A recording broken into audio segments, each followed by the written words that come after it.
अगर हम गलत होते तो अब तक हम जेलों में होते। सरकार गलत है, वो गलत बिल लाई है और इस बिल पे इस सरकार को जाना पड़ेगा। वो लाठी चलाए, गोली चलाए, तोप चलाए, उनके पास वो भी है जो अभी खरीद के लाया, राफेल चलाए। सब रानी सर पे सिलेंडर उठा के घूमती थी, रोज आंदोलन करते थे। 300 साढ़े 300 रुपए का जब इन्हें महंगा लग रहा था, आज गैस का सिलेंडर भी 900 रुपए का है। ना हमें टाइम पे गन्ने का पैसा मिला, ना हमारे 15-15 लाख वो खाते में आए, ना हमारे नवयुवकों को 2 करोड़ रोजगार मिले। आज हमारा युवक भी बेरोजगार है और हमारा किसान जो है वो भूखमरी के कगार पे आ गया।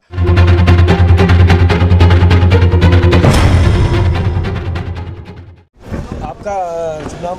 मेरा नाम ब्रह्मपाल नाला, डिस्ट्रिक्ट शामली तहसील का अध्यक्ष हूँ मैं भारतीय किसान यूनियन का और पैदाइशी किसान हूँ।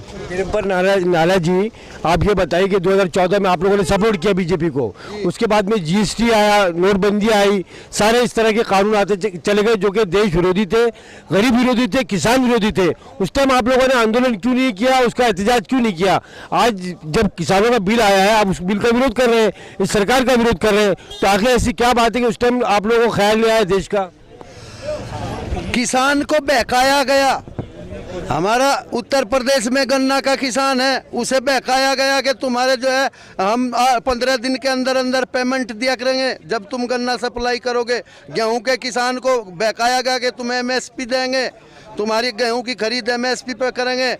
न तो गन्ने के किसान का भुगतान समय पे मिल रहा है, 1-1 साल तक गन्ने के किसान को भुगतान नहीं मिल रहा। गेहूँ एमएसपी पे खरीदा नहीं गया।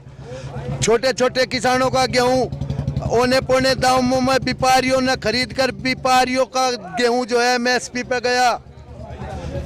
सुनो, इन्होंने बहकाया था तेल बहुत महंगा है, गैस बहुत महंगा हो गया।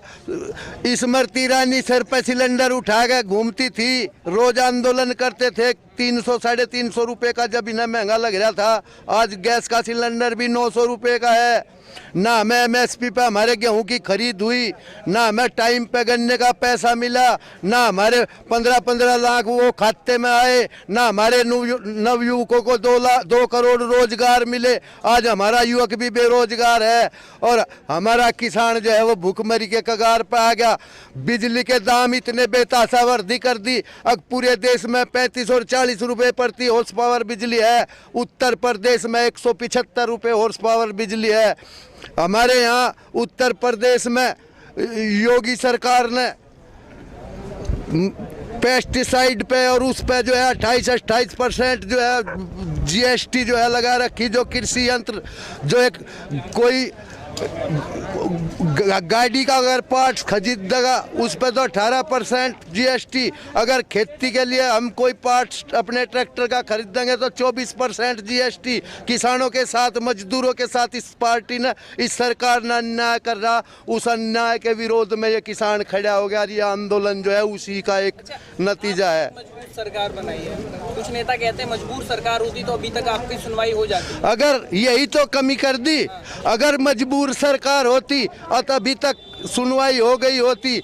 अभी इनसे पहले मनमोहन सिंह की सरकार थी, किसानों के खिलाफ गन्ने का एक कानून केंद्र सरकार ला रही थी और हमारा किसानों का प्रतिनिधित्व चौधरी अजीत सिंह पार्लियामेंट में थे। उन्होंने पूरे देश के विपक्ष को इकट्ठा करके और आवाज उठाई थी। अगले ही दिन जो है हमारा हजारों लाखों किसान जो है दिल्ली में घुस गया था। अगले ही दिन जो है उस सरकार ने वो कानून वापस ले लिया था। पर यह जालिम सरकार हठधर्मिता पे आ रही। नेता जी, एक सवाल ये भी आ रहा है कि जिस तरह आप कह रहे हैं कि इस सरकार ने बहकाया किसानों को, लेकिन जो किसान जो है इनको लेकर इस तरह के सवाल देश में उठ रहे हैं, या अनभक्त लगा रहे हैं या आरएसएस के लोग लगा रहे हैं। उनका कहना है कि 2014 के बाद में जब बीजेपी का सपोर्ट किया किसान यूनियन ने, उसके बाद में इस तरह की बहुत सारी बातें आई, तो कहीं ना कहीं किसानों के इन लीडरों का सरकार के साथ में तालमेल नहीं बैठा, कुछ इनकी मंशा जो पूरी नहीं हुई या इनके कुछ मुतालबे थे जो अंदर के थे, कुछ डीलिंग नहीं हो पाई। इसके लिए आप लोग किसानों को बहका रहे हैं देश के। सुनो,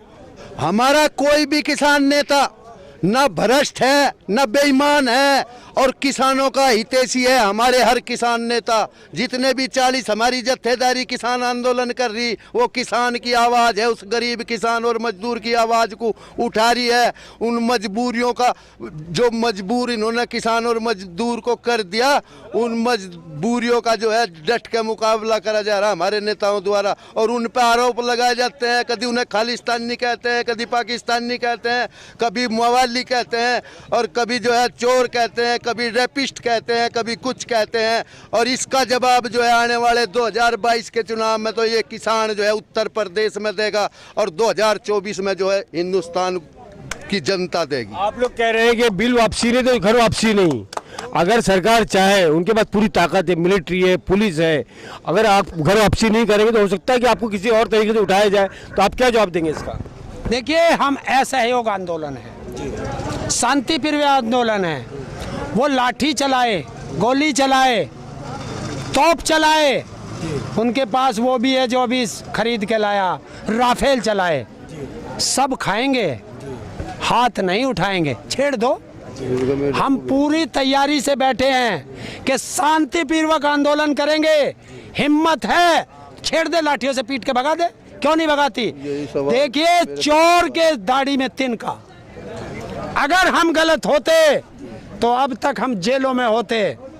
सरकार गलत है, वो गलत बिल लाई है और इस बिल पे इस सरकार को जाना पड़ेगा। नहीं तो आज तो ये सरकार जो है इस तरह की है कि जिसके पास जो है कोई गुनहगार नहीं है, फिर भी सरकार के पास तरीके हैं डालने के, जेल में डाल सकते हो। कौन गुनहगार है ना? पत्रकारों को डाला जा रहा है, एक्टिविस्टों को डाला जा रहा है। मैं बता देना चाहता हूँ आपके माध्यम से सरकार को, ये किसान जो है ये डरने वाला किसान नहीं है। हमने योगी जी को बताया था परसों, हमारा 6500 साल का इतिहास है। उन्होंने बोला था कि हम बक्कल पाड़ देंगे। हमारा इतिहास 6500 साल का है बक्कल पाड़ने का। सुनो, हमने अंग्रेजों के बक्कल पाड़े और ये जो महाभारत का युद्ध हुआ था ना कुरुक्षेत्र के मैदान में, उसमें भी हमारे पूर्वज लड़ रहे थे। इस देश से अंग्रेजों को भगाने में भी जो है इन किसानों का हाथ है। हम जो है इन कच्चू बच्चू थे, इन ये जो रेगने वाले नाली के कीड़े हैं, इनसे डरने वाला नहीं है इस देश का किसान।